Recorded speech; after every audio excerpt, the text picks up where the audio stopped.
My girlfriend said, "I'm moving in with Tyler, he actually appreciates me." I replied, "Tyler's my landlord.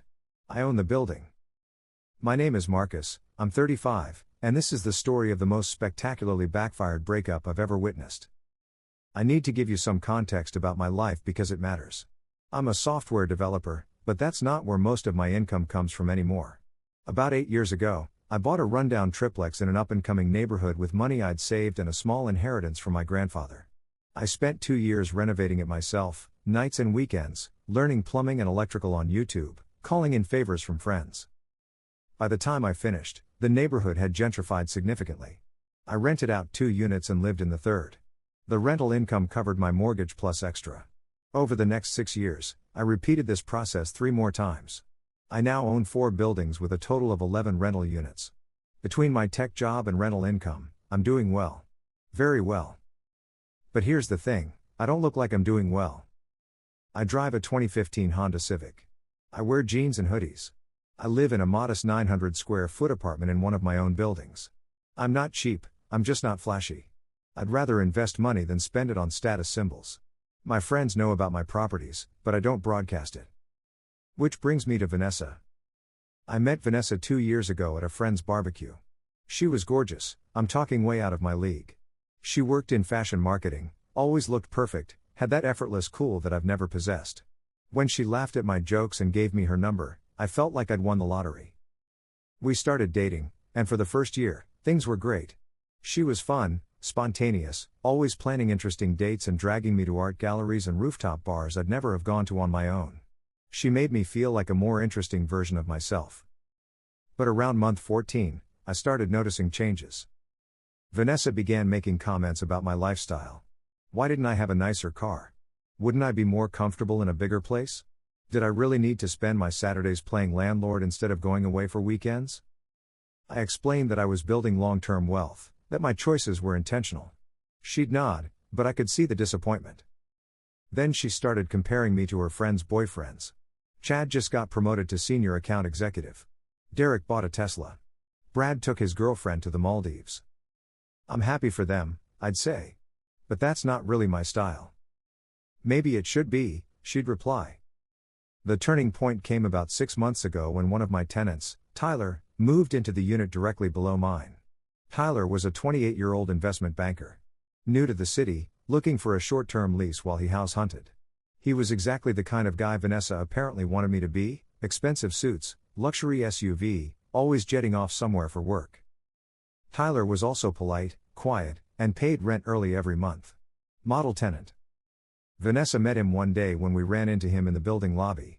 I introduced them, "This is Tyler, he just moved into 2B," and watched Vanessa's eyes light up. "You live in this building too?" she asked him. "Just moved in last month," Tyler said. "Great location." After he left, Vanessa turned to me. "Wait, if he lives in 2B and we're in 3B, doesn't that mean he has the same apartment as you?" "Same layout, yeah. The building's pretty consistent." "So he's paying the same rent as you?" "Actually, he's paying about $400 more. Different lease terms." I saw her do the math in her head, and something shifted in her expression. Over the next few weeks, Vanessa suddenly became very interested in Tyler. She'd coincidentally be getting her mail when he came home from work. She'd chat with him in the lobby. She started mentioning him in conversations. "Tyler was telling me about this amazing restaurant. Maybe we should try it? Tyler's car is so nice. I can't believe he's only 28. Tyler travels to New York like twice a month for work. That must be exciting." I'm not an idiot. I could see where this was going. But I told myself I was being paranoid and insecure. Then about 3 months ago, Vanessa started coming home later. Drinks with work friends. Networking event. Girls' night. Always with a reason, always with just enough detail to be plausible. But she'd also started dressing up more when she knew Tyler would be around. She'd volunteer to take the trash out, something she'd never done before, at exactly 6 p.m. when Tyler usually got home. I checked in with my property manager, an older woman named Diane who handles day-to-day issues for my buildings. "How's Tyler working out as a tenant?" I asked casually. "Oh, he's lovely," Diane said. "Though I did have to talk to him about having overnight guests too frequently. Building policy is no more than 3 nights a week for non-residents.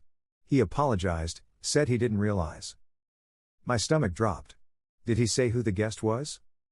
Diane looked uncomfortable. Marcus, I don't want to get in the middle of anything. Diane. A woman matching Vanessa's description has been seen entering his apartment multiple times.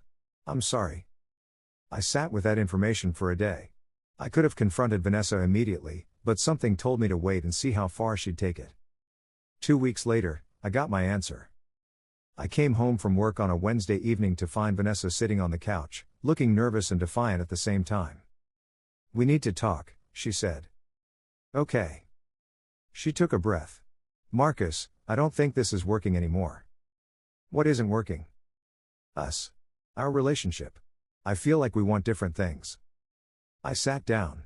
What do you want? I want someone ambitious. Someone who's going places. You're a great guy, but you're comfortable being mediocre. You drive that beat-up car, you live in this tiny apartment, you spend your weekends unclogging toilets. I own the building, Vanessa. I'm the landlord, not the maintenance guy. She waved that away. Whatever. The point is, I need more. I need someone who appreciates the finer things. Someone who wants to actually live, not just exist. And you've found that someone? Her face flushed. This isn't about someone else. Isn't it? Fine. Yes. I've been seeing Tyler. He's successful, he's ambitious, he treats me the way I deserve to be treated. He takes me to nice restaurants. He doesn't make me feel shallow for wanting nice things. I nodded slowly. How long? Does it matter? How long, Vanessa? 6 weeks. But nothing physical happened until 2 weeks ago. I didn't want to cheat. Except you did cheat. 6 weeks of an emotional affair is still cheating. She stood up. I didn't come here to argue semantics. I'm moving in with Tyler. He asked me last week.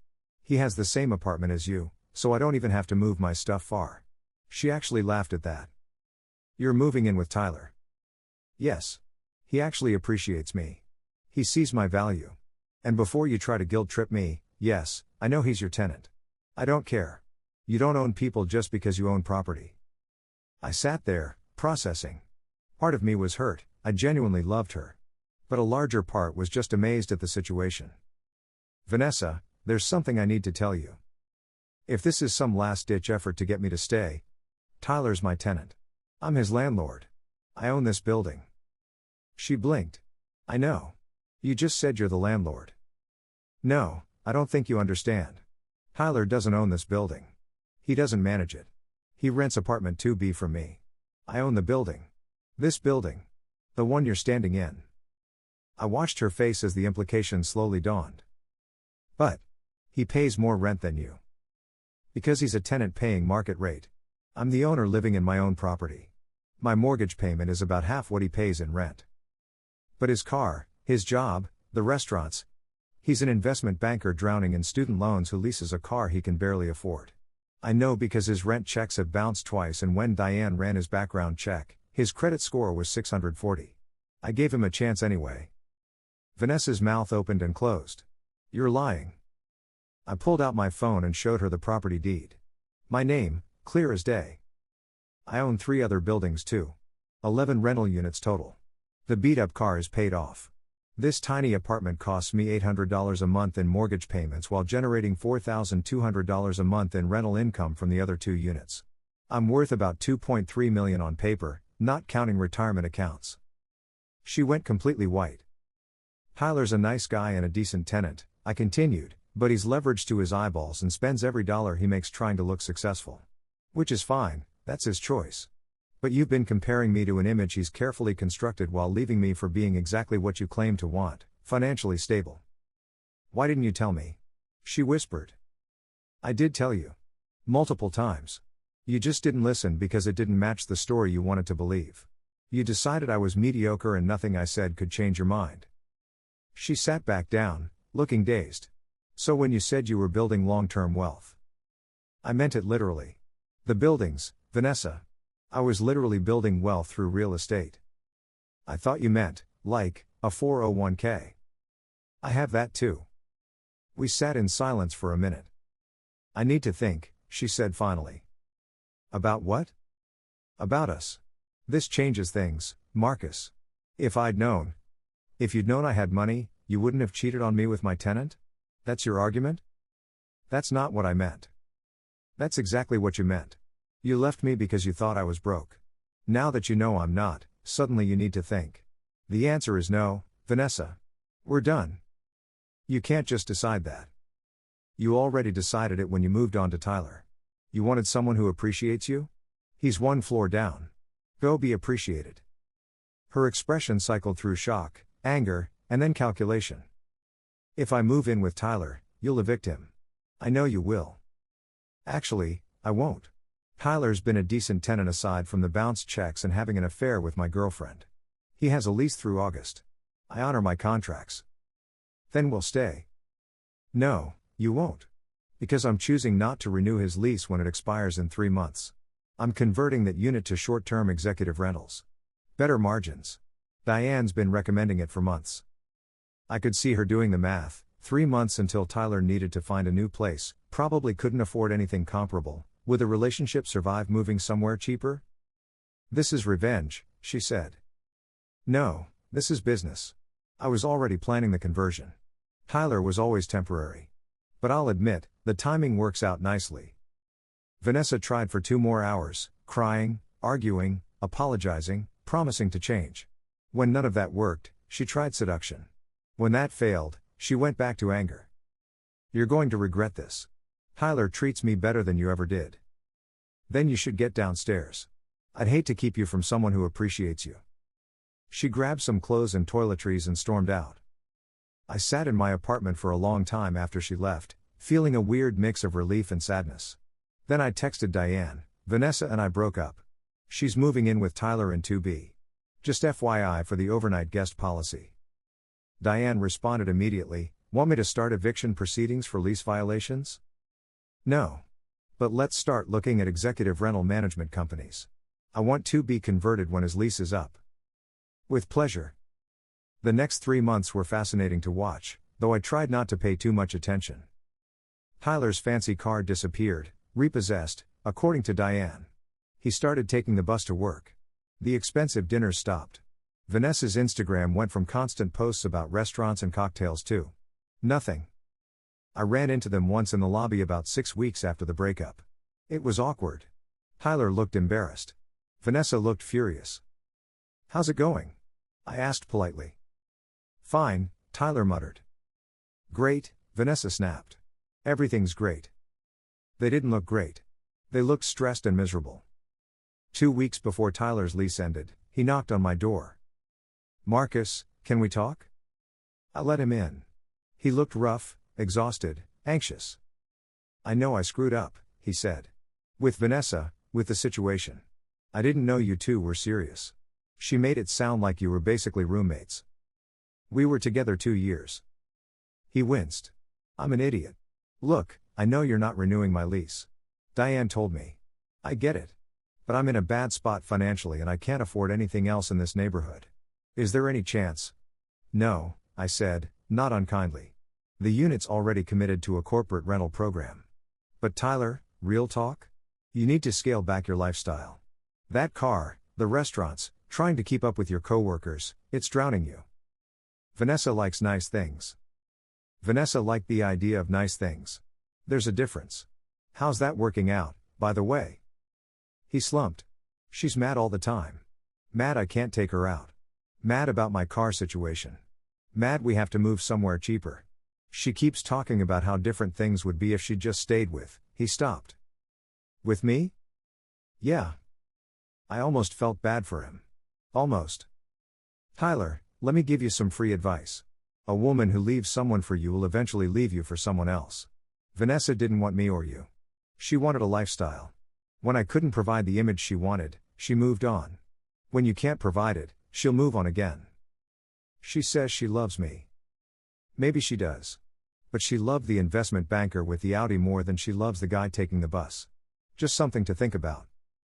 He left looking miserable. Tyler and Vanessa moved out on July 31st. I watched from my window as they loaded their stuff into a U-Haul. They were arguing the entire time. The last I heard through mutual friends, they broke up 2 months later. Vanessa's dating some tech entrepreneur now. Tyler moved to a cheaper neighborhood and is apparently doing better financially. As for me, I converted 2B to executive rentals like I planned.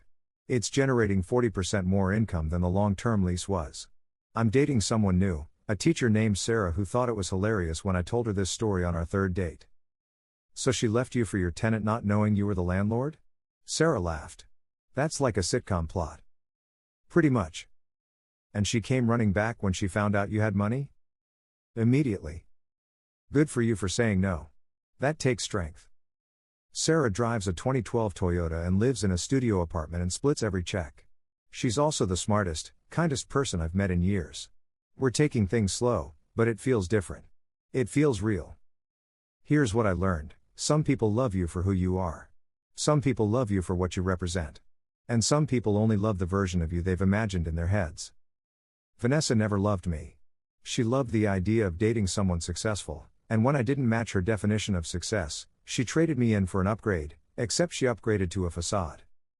The right person doesn't need you to drive the fancy car or live in the big house. They see the substance underneath. They value the choices you make and the person you're building yourself to be. Also, if you're going to leave someone for their tenant, maybe check who owns the building first. Just a thought. If you made it this far, drop a comment and hit that subscribe button. I'll see you in the next one.